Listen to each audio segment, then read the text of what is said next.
Have you ever looked closely at that simple piece of metal in your hand? 4,000 years ago, only kings owned this key. What if I told you that the tiny piece of metal sitting in your pocket right now is actually one of humanity's greatest mind games?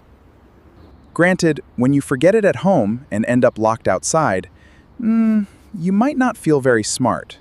But that's fine. It all started 4,000 years ago when someone said, "Hey, this is mine, hands off."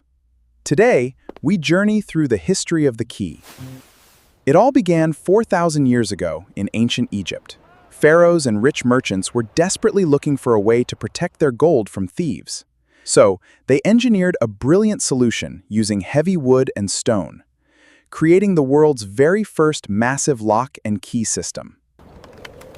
Naturally, the keys were almost as tall as a human. Back then, you'd probably need total amnesia to actually forget your key at home. Fast forward to the Middle Ages. Wooden locks were gone, replaced by massive iron monsters on a blacksmith's anvil. Keys were metal now, but still huge. Nobles wore them on their belts as status symbols, or even as weapons against enemies. The funny thing is, though these locks looked completely impregnable, their mechanisms were mostly hollow. A simple piece of wire could easily pick them.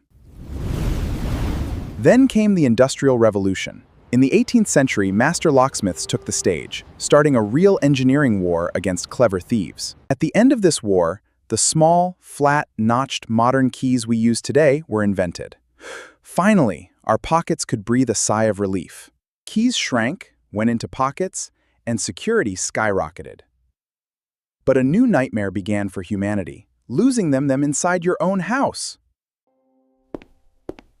Welcome to the present day. We are slowly saying goodbye to those notched metals.